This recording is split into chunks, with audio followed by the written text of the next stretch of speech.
欢迎来到我们的频道，希望您在这里度过一段轻松愉快的时光。今天我们想为您带来以下新闻：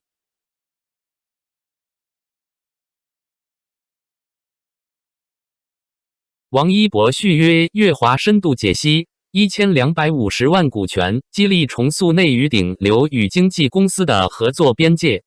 2026年3月27日。乐华娱乐正式官宣与王一博续约，为持续数月的悬念画上了句号。然而，这一次续约本身只是这场商业博弈的表面，真正值得深入审视的是伴随续约而来的一整套制度设计1250万股受限制股份单位的股权激励计划，以及公告措辞背后所隐藏的合作模式升级。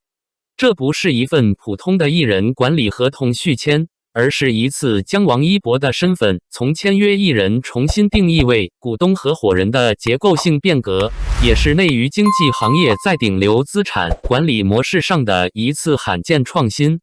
要真正读懂这场续约的全貌，必须从双方长达15年的合作历史说起。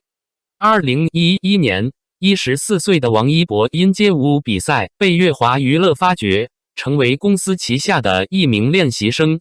彼时的乐华尚未踏上赴港上市的征途，也远未拥有艺人经纪第一股的市场地位，而王一博则是一个每天泡在练习室里默默打磨、唱跳功底的青涩少年，前途未卜，名字在大众视野中几乎毫无存在感。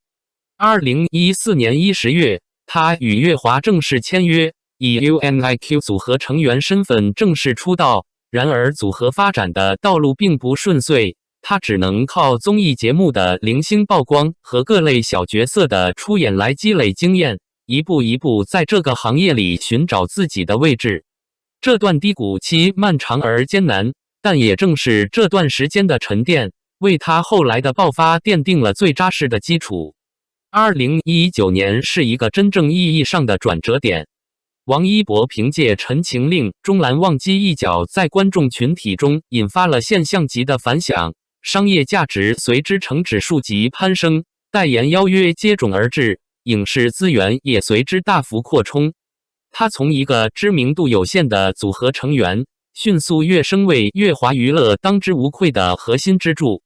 此后数年间，他为公司贡献的营收占比逐年攀升，2024年更是以 4.59 亿元的个人营收创下纪录。一人撑起公司总营收 7.65 亿元中逾60%的份额。2022年10月，双方完成首次合约续签，将合作关系延续至2026年10月。而在这4年续约期内，王一博在商业生态上的动作已经悄然发生了深刻的变化。独立工作室的成立，与国际顶级经纪公司 CAA 的签约，个人全品类商标的系统注册，这些举措无不在向外界传递一个清晰的信号：他正在逐步建立起一套独立于乐华之外的个人商业基础设施。15年时间，一段从不对等到相互依存，从单向培育到双向绑定的关系，在这一次续约中走向了一个新的历史节点。这次续约的核心亮点，毫无疑问是那份1250万股受限制股份单位的股权激励计划。从数字层面来看，1250万股占乐华已发行股份的 1.51%， 按公告发布前后的股价计算，总市值约合2500万港元，折合人民币约2140万元。而王一博的认购价仅为每股 0.01 亿港元，与市价之间的差距近乎于象征性定价。这一安排清晰地传递出乐华在这场续约谈判中所愿意释放的诚意信号。然而，这份看似丰厚的馈赠，在条款设计上附带了一套相当精密的约束机制。股份需经过4年的归属期方可完整兑现，每年仅解锁 25%。这意味着王一博若要拿到全部股份，必须在接下来的4年内始终以乐华签约艺人或合作伙伴的身份持续履约。与此同时，公告中列明的失效条款同样清晰严苛，一旦王一博不再是乐华的签约艺人，或出现严重违约、触犯法律等情形，未解锁的股份将被全部收回。这副被业界形容为金手铐的激励结构，在财务层面为双方的长期合作建立了一道强有力的利益护栏，使得任何一方的单方面退出都将付出可量化的代价。乐华之所以要设计这样一套机制，根源在于其业务结构对王一博的高度依赖已经达到了一个难以通过短期内部调整来化解的临界点。2025年，乐华艺人管理业务占公司总营收的 88.4%， 而这一板块中绝大部分的收入来源仍然指向同一个名字。这种集中度意味着王一博的去留对乐华来说不是一个可以用其他变量来对冲的风险，而是一个必须正面应对的生死命题。过往的市场反应已经将这一点表达得相当直白。2025年11月，仅仅是不续约传闻的出现，便触发了乐华股价的周线5连跌，而3月27日正式续约公告发布当天，股价随即上涨 2.51%。这种单一艺人与公司估值之间的直接映射关系，在整个港股市场中都属罕见，也让乐华在此次续约谈判中几乎没有太多讨价还价的底气，只能以最大程度的利益让渡来换取这段合作关系的延续。从王一博的视角来看，选择续约并非外界部分声音所渲染的那种妥协，而更接近于一次经过充分权衡之后的理性抉择。过去数年间，他在独立运营层面已经积累了相当扎实的基础，工作室的自主运营能力、个人品牌的商业矩阵与国际经济资源的深度对接，这些都是他在续约谈判桌上手握的真实筹码。他完全具备选择单飞的条件，这一点毋庸置疑。但选择单飞意味着什么？意味着要在没有乐华平台支撑的情况下，独立应对影视资源的争取、商务合作的谈判、公关危机的处理以及整个团队架构的扩充重组。这不是一条不可走的路，但它的代价与风险在当前阶段显然远高于留在一个已经深度磨合、运作体系成熟的平台内部，以股东合伙人的身份继续前行。更重要的是，此次续约所带来的不只是合约的延续，更是合作模式的实质性升级。从被经纪的艺人到持有公司股份的合伙人，这个身份的转变在话语权层面所带来的变化，比任何合同条款的文字调整都更具实质意义。续约当天，王一博将微博账号 ID 更改为王一博 YIBO， 去掉了沿用多年的 UNIQ 前缀。这个细节虽小，却清晰地宣示了他在个人品牌层面进一步独立化的方向与决心。在整个续约事件中，有一个技术性细节值得单独审视，那就是3月25日乐华股权激励公告中对王一博所使用的身份表述公司服务供应商，而非签约艺人。这一措辞差异在法律层面具有不容忽视的含义。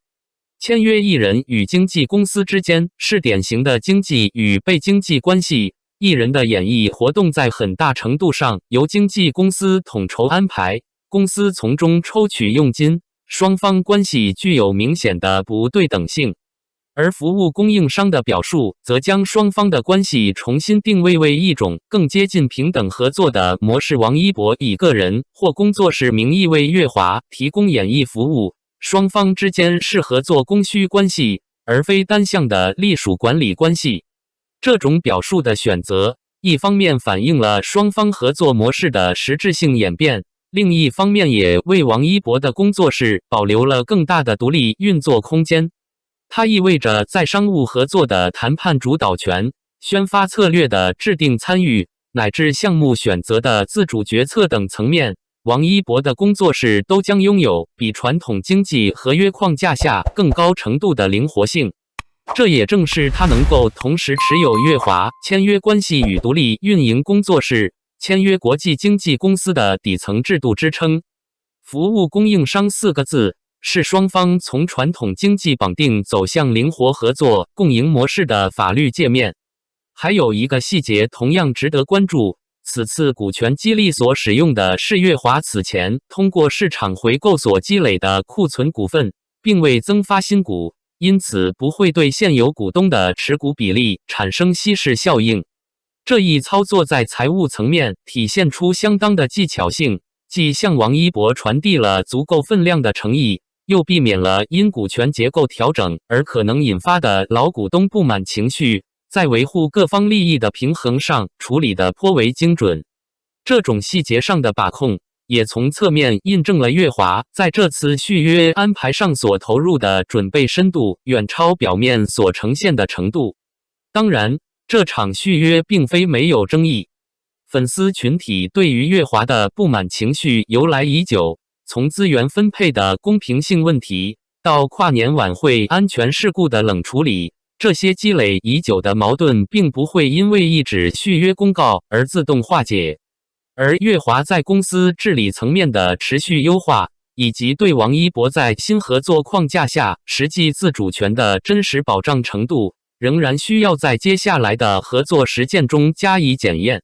但从宏观层面来看，这场续约所确立的股权激励加合作共赢的双轨模式，已经超越了个案意义，为整个内娱经济行业在处理顶流资产管理问题上提供了一个具有真实参考价值的范本。